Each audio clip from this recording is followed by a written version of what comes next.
नमस्कार दोस्तों। आज अपन बात करेंगे राजस्थान के प्रमुख किसान आंदोलनों की। और राजस्थान में बहुत सारे प्रमुख किसान आंदोलन हुए थे। राजस्थान में बहुत सारे जातिगत आंदोलन हुए थे। इसमें सबसे इम्पोर्टेंट आंदोलन है जैसे गोविंदगिरी का भगत आंदोलन, जैसे बिजोलिया किसान आंदोलन, बेंगू किसान आंदोलन, बरड़ किसान आंदोलन, बूंदी का बरड़ किसान आंदोलन और एक ही आंदोलन मोतीलाल तेजावत का एक ही आंदोलन।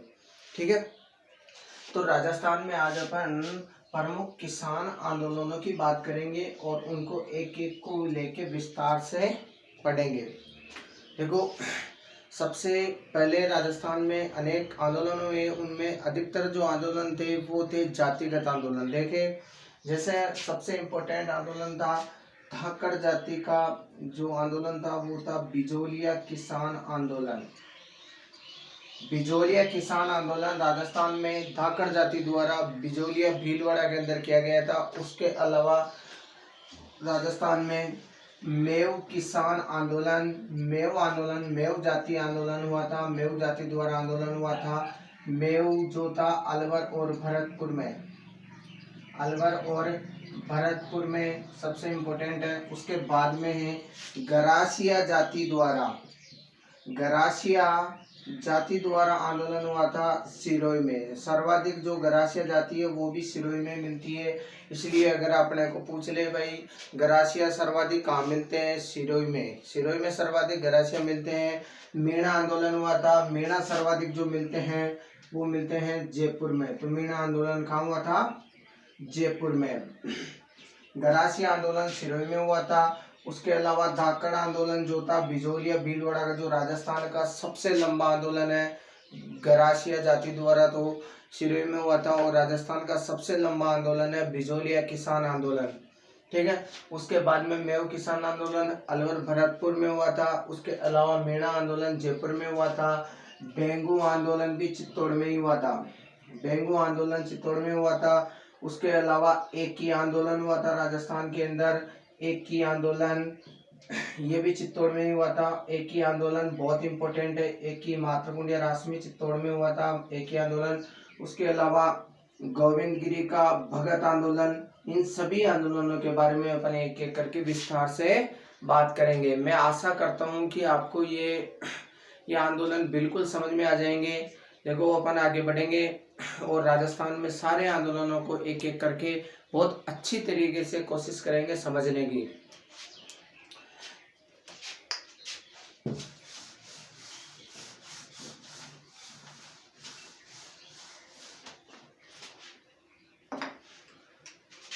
आगे बात करते हैं अपन राजस्थान का सबसे पहला आंदोलन हुआ था मातृकुंडिया रासमी चित्तौड़ में। मातृकुंडिया पड़ता है रासमी चित्तौड़ में। मातृकुंडिया रासमी परगने के अंदर मातृकुंडिया रासमी चित्तौड़ में एक आंदोलन हुआ था 1880 ईस्वी में। 1880 ईस्वी में मातृकुंडिया रासमी चित्तौड़ में एक आंदोलन हुआ था, जाट आंदोलन। ये राजस्थान का सबसे पहला आंदोलन माना जाता है। जाट जाति द्वारा यह आंदोलन लगभग 22 जून 1880 ईस्वी में हुआ था और अप्रैल माह के अंत तक जाते जाते ये आंदोलन खत्म हो गया था। उससे आगे बात करेंगे राजस्थान में जो दूसरा और राजस्थान का सबसे लंबा आंदोलन चला था वो चला था बिजोलिया किसान आंदोलन। तो दोस्तों, अगर आपको पूछ ले राजस्थान का सबसे पहला आंदोलन मातृकुंडिया रासमी चित्तौड़ में 22 जून 1880 ईस्वी को जाट आंदोलन हुआ था। ये राजस्थान का सबसे पहला कृषक व आदिवासी आंदोलन था। ठीक है, इसके बाद में अपन बात करते हैं बिजोलिया किसान आंदोलन की। देखो, अगर सबसे पहले बिजोलिया किसान आंदोलन से संबंधित बात करने से पहले अपन थोड़ी मेवाड़ से संबंधित बातें करेंगे। देखो, राजस्थान में बिजोलिया पड़ता है भीलवाड़ा में पड़ता है और ये मेवाड़ परगना जो मेवाड़ रियासत है उसके अधीन आता है।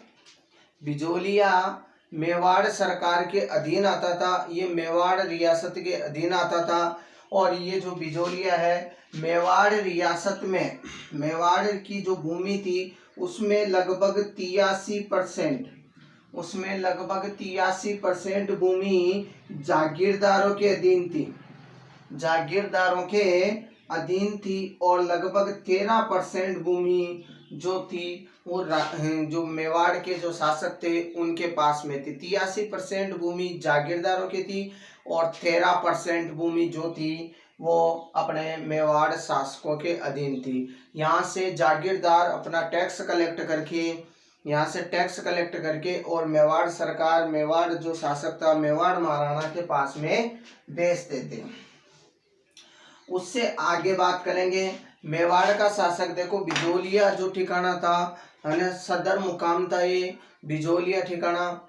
इसके बारे में सबसे इम्पोर्टेंट बात करेंगे मेवाड़ सरकार। देखो मेवाड़ का शासक था राणा सांगा, मेवाड़ का शासक था राणा सांगा।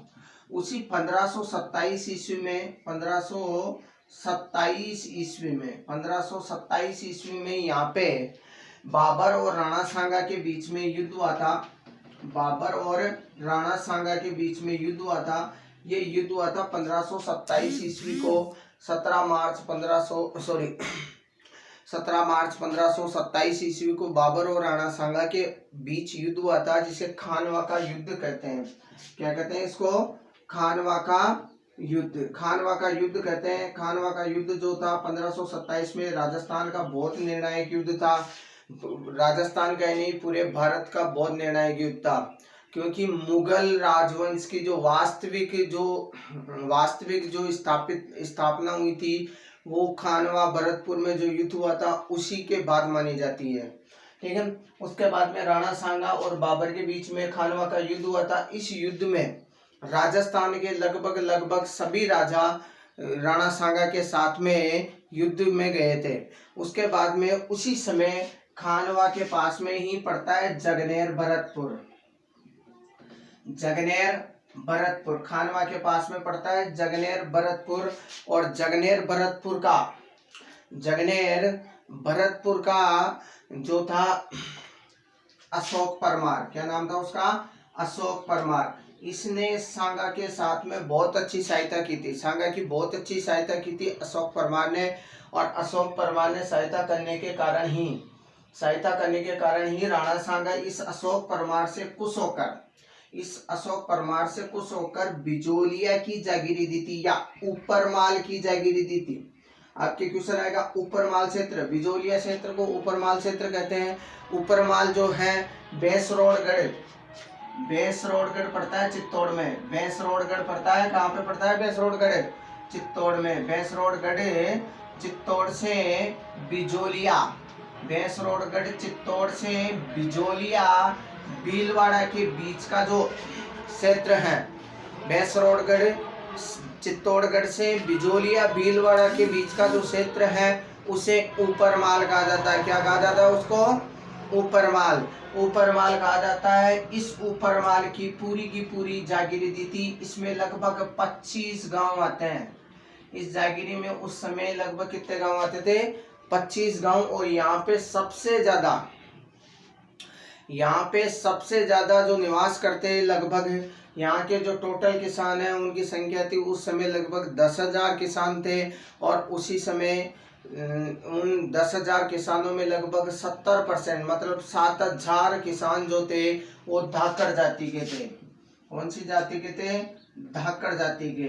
देखो यहाँ पे जो ऊपरमाल की जागीरी जो थी उसका सदर मुकाम मतलब सबसे ऊंची जो ठिकाना था वो सबसे अच्छा ठिकाना था बिजोलिया ठिकाना।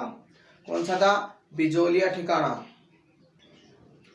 आगे अपन बात करते हैं राजस्थान में जो बिजोलिया किसान आंदोलन है उसमें आगे बात करते हैं।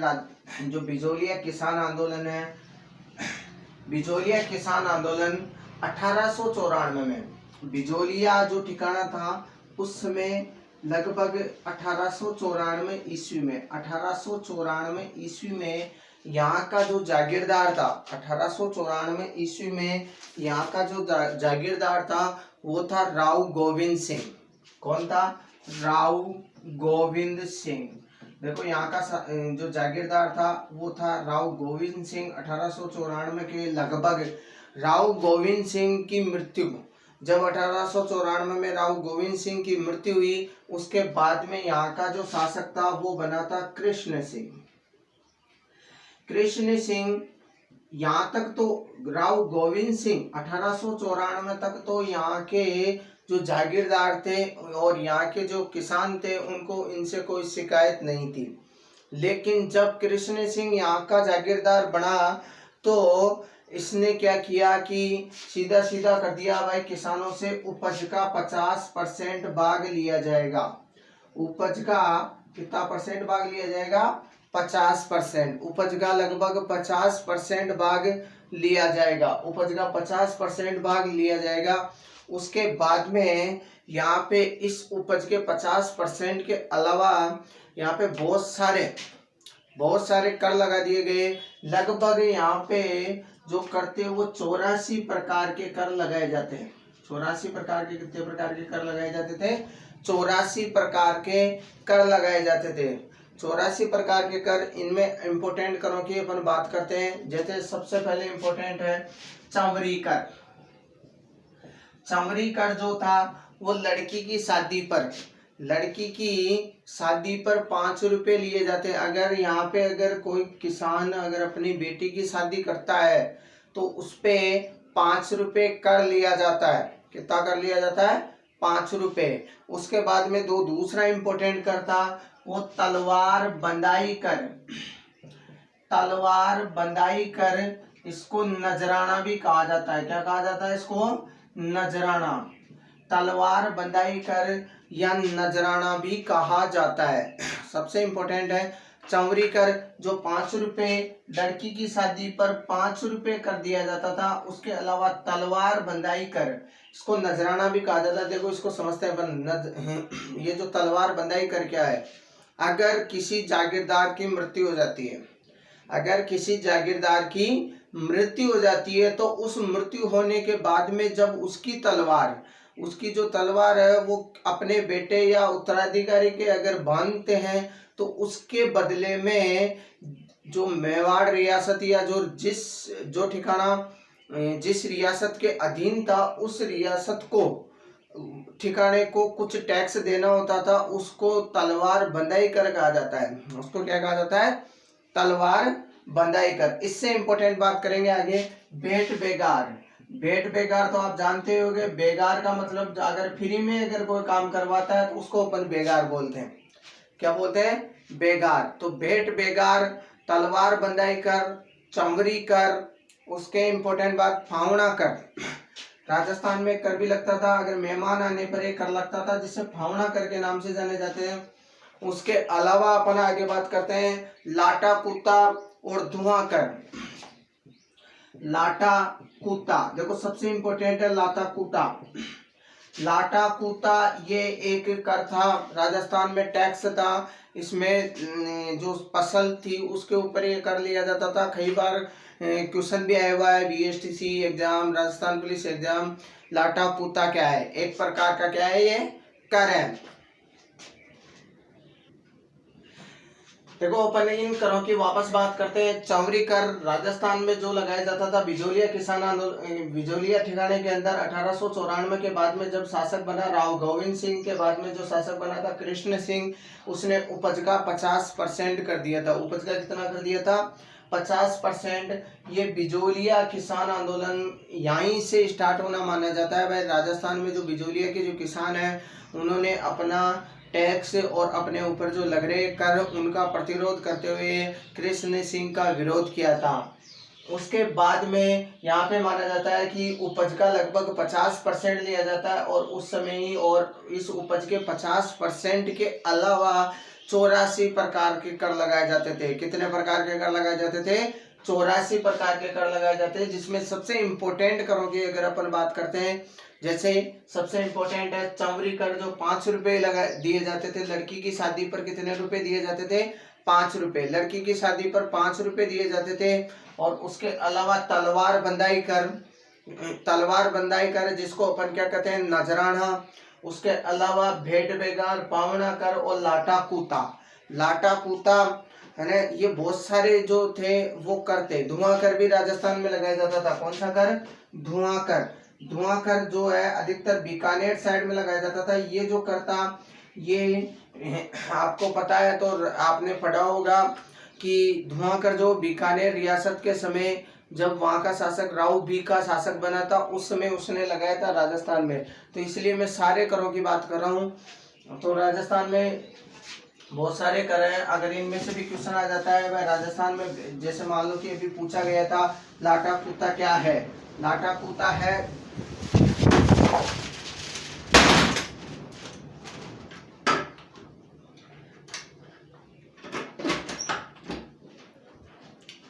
ठीक है। आगे अपन बात करते हैं राजस्थान के प्रमुख करों की।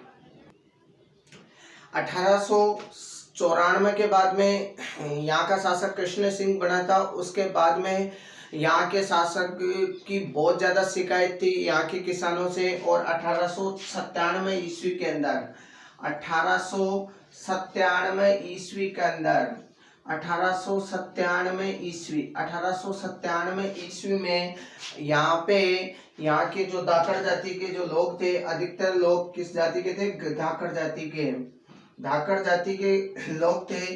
यहाँ पे बिजोलिया के पास में ही, बिजोलिया के पास में ही यहाँ पे एक गिरधारीपुरा नाम का गांव, गिरधारीपुरा, कौन सा गांव? गिरधारीपुरा नाम का गांव पड़ता था। बिजोलिया जो था ठिकाना, उसके पास में ही गिरधारीपुरा नाम का गांव पड़ता था। और ये जो गांव था, ये गांव यहाँ पे एक जो गंगाराम धाकड़ नाम का किसान था, उसकी मृत्यु हो गई।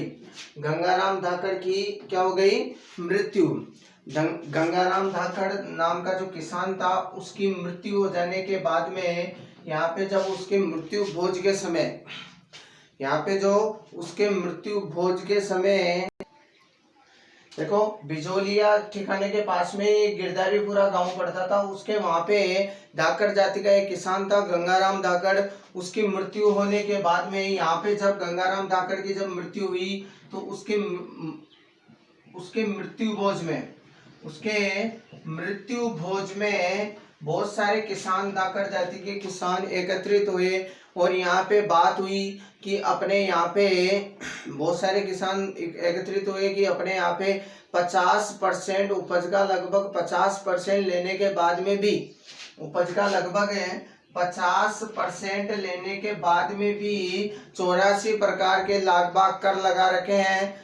84 प्रकार के लागबाग कर लगा रखे हैं। इस वजह से यहाँ के किसानों की हालत जो थी वो गंभीर होती जा रही थी।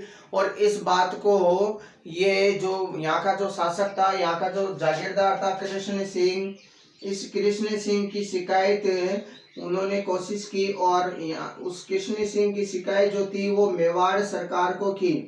किसको की? मेवाड़ सरकार को। और मेवाड़ सरकार को यहाँ से शिकायत करने के लिए दो व्यक्ति गए। उनका नाम था नानजी पटेल और ठाकरी पटेल। देखो, आपको जो क्वेश्चन है वो इस प्रकार से आएगा भाई, राजस्थान में जो नानजी पटेल और ठाकरी पटेल का संबंध किस आंदोलन से है?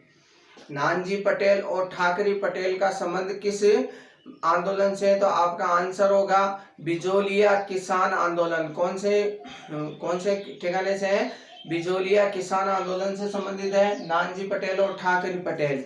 नानजी पटेल और ठाकरी पटेल जो थे, नानजी पटेल और ठाकरी पटेल, इन दोनों ने कृष्ण सिंह की शिकायत मेवाड़ सरकार को की। और मेवाड़ का उस समय शासक था फतेह सिंह। क्या नाम था? फतेह सिंह। यहाँ मेवाड़ का शासक था फतेह सिंह। और फतेह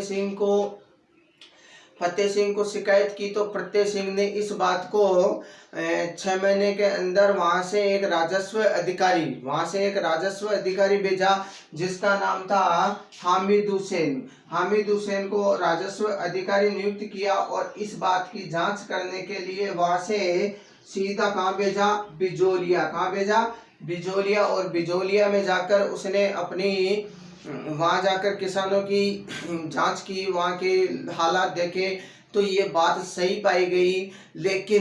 लेकिन ये जो है बिजोलिया की जो रिपोर्ट है हामिद अंसारी ने मेवाड़ के शासक फतेह सिंह के पास में उपस्थित की, लेकिन उन्होंने ध्यान नहीं दिया। उन्होंने क्या है, इस रिपोर्ट को ध्यान नहीं दिया और इग्नोर कर दिया। और उसके बाद में इस वजह से जो शासक था यहाँ का, जो कृष्ण सिंह यहाँ का जो जागीरदार था, उसके हाव भाव बढ़ गए और उसके हाव भाव बढ़ने के कारण उसने नानजी पटेल और ठाकरे पटेल को वहां से निकाल दिया।